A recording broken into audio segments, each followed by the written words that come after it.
So you get nothing. You lose. Good day, sir. Hey folks, and welcome to the Salty Seaman, doing a little kind of sidetrack today from what I normally talk about here, but wanting to put out some very important information in life for my fellow people working in film or wanting to work in film.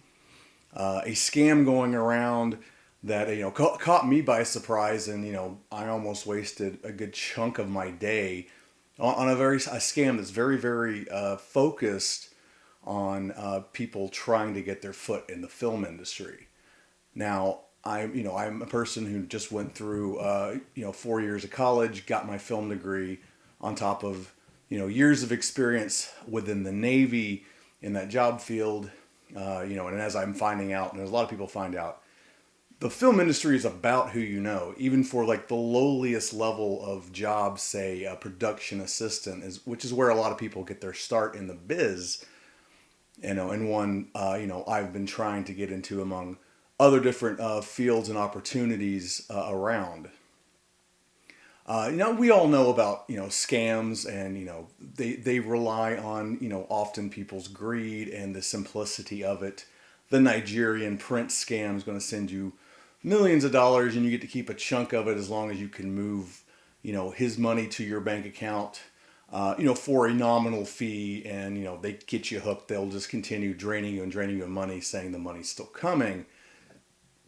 But when you're looking at job fields, this is where the scam becomes very focused. And as I found out, I feel I would never think people would be looking to potentially scam people on would be the film industry. But it's very real, and it's been going around for a couple of years now, and it came to light to me over what just happened yesterday as of this recording. So I figured, I did all the right things, reported it to the right people, and I figured making a video would also be good too, just showing, how this works, and give a message out to my fellow aspiring filmmakers, to watch out for this kind of stuff, because it's not a huge scam. It's really not well known. And I think we should, make sure that, we let everyone know to avoid these kind of things and look out for the warning signs. And, I'm going to break this email I got down bit by bit, and also show some of the follow-ups I got, before, I found out, started getting suspicious, and, looking at it with more of a critical eye. Because, at the same time, like, we all think we're smart, we're astute. I think, and we all have egos. And, the first part of this is, I got an email yesterday morning from and I'm going to use the name of the person they're impersonating here. I hope, no offense to the actual guy, but, I think as an example, it stands as a warning, from Jeff Waxman, who is a real legit producer. Done a lot of good things. John Wick, the documentary on the last days of Leonard Skinner, among many other things. And I'm getting this from this guy. The email is, as you're reading down all this, you get real excited. Like, somebody wants me to come in and be a PA on something major, and my resume's so good. The guy's willing to do it. Based purely on that, and that's kind of what I got. Even though I should know better, but, when you really want a job and you've got a bit of an ego, it's pretty easy to overlook some warning signs here. And the description here, upon retrospect is a little shady, but then they get to where they really get you. We have the bio of Jeff Waxman here, which is legit. You can go on IMDb and find him. And then you have a description of what a PA does, which is, very in line with what a PA actually does. I think these two bits are obviously copy and pasted from elsewhere. It's not too hard to find a description of what a production assistant does. It's not too hard to find, a producer who's big enough to be considered legit, but not a major name that most people would know. I didn't know who Jeff Waxman was before this, but golly gee, that's a great resume, and he wants me to work for him. But the warning signs are all here. And, it should have raised more alarm bells right off the bat. The first one, again, you're not going to ever get cold called on a resume you threw out on ZipRecruiter or CareerBuilder or LinkedIn or whatever from a major producer who's going to, saw your resume and just decided, hey, you sound great. I want to bring you in on a trial, in this case, a trial period, see if you work you work well for me, but so that should have raised alarm bells, but I'm like, well, hey, I got a lot of like real experience on my resume. I was in the military and did this job for a while. I have legit experience, but should have like should have just raised some warning bells. Like, hey, this guy's a real dude with a lot of real stuff going on. Why is he just taking cold resumes off the internet? In terms of what I thought I had applied to this guy. Throwing out resume after resume. I don't remember every company I applied for. I know there was some like individual names on there, and I can't even find where I ever even applied for, a position with Mr. Waxman. It turns out I was misremembering another name very similar that, I had applied for, and I thought, oh, it's that job. Oh, wow, that's great. But yeah, they're not going to cold call or cold email you out of the blue, offer you a job based purely on your resume. It's never going to happen. You're more likely it's because you knew someone and they recommended you, and they'll email you back, said, hey, so-and-so recommended you. Can you go ahead and shoot me your resume? And, if they like it, then they'll bring you in, and, it's, then it's sink or swim. But what really caught this, I forwarded it to my wife to let her know. It's like, hey, this is what the guy sent me. They look real legit, dude. And she noticed what I didn't catch, and I should have, was the email address. This is, I could have dismissed it as a personal email address he's just using instead of one of his business email addresses. But the email address is still just too weird. Like it's a bunch of letters and numbers. Virginmedia.com, which I think is a cable internet provider in the UK. It'd be very weird for a guy who's supposedly born in Long Island and works out of the United States. Why would that email should just right away tell me something?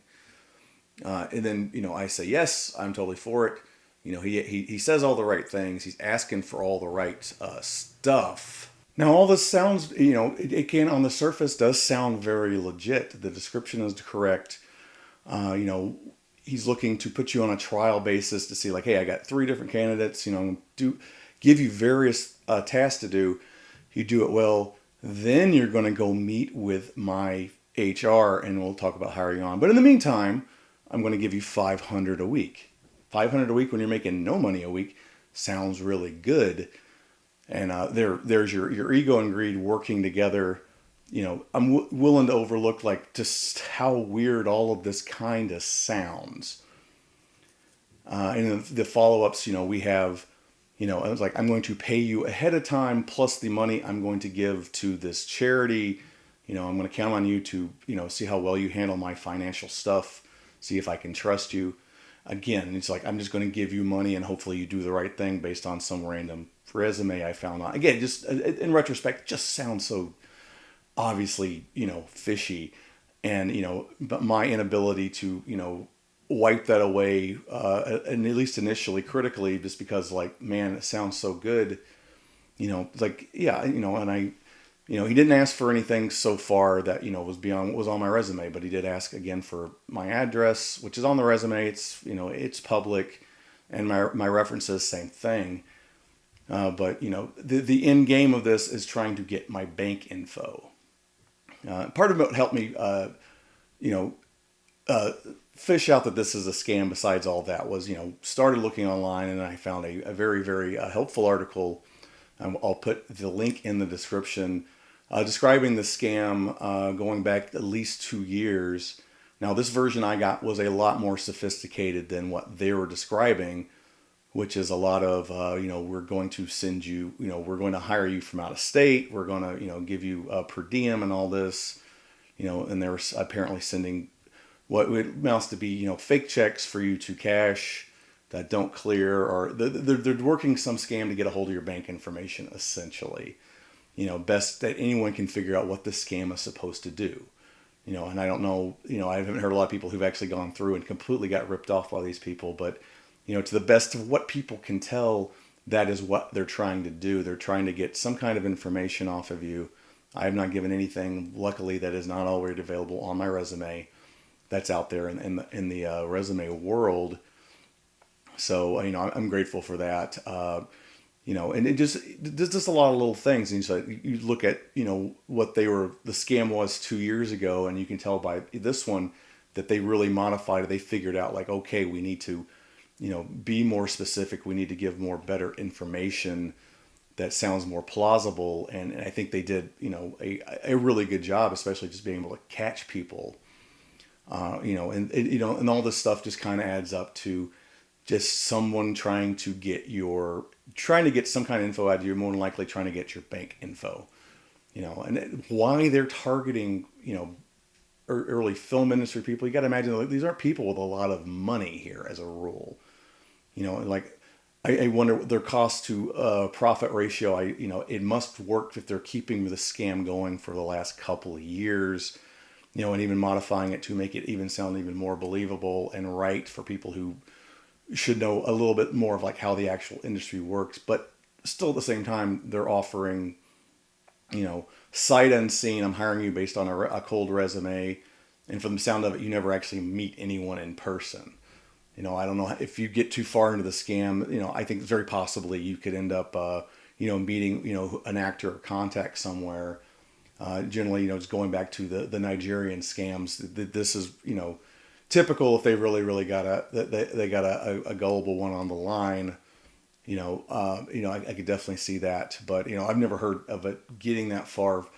But again, this is like such a small base of people, such a narrow focus. It's really interesting, and I think this has mostly been around West Coast. LA makes sense. Living here in Atlanta, this is become like one of the bigger film hubs. Makes sense they're now coming here. As a follow-up to this, me and another film student, friend of mine, we may be looking to, document us going through this scam, to whatever degree we're willing to go to, maybe, messing with them, fake interest. I don't know if I'll ever hear back from them.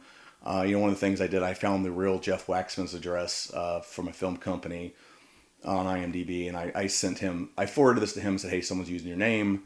And I also gave it to, one of my instructors at the Georgia Film Academy. One of the places I learned how, beyond what I did in my regular college, how the business works and, why I definitely should have known better. Like, someone's not going to cold call you on a resume.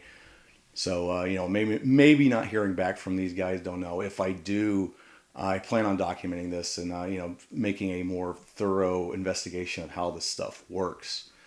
Anyways, all the Salty Seaman's got for now. For all you other fellow film students and aspiring filmmakers, good luck out there getting your foot in the door. Watch out for this kind of stuff. This is real. These are people who are looking to prey on you, just for your passion and desire to be in the film industry and to earn a living. It's skanky. It's all those things. We all know it is, but just remember, it's as astute and thinking your way around bullshit. You can be blinded, and certainly I was for 5-6 hours of yesterday, and a bit irritated. I wasted so much of my serotonin, happy juice, whatever, thinking I had a job and some money coming in really soon, and I did not.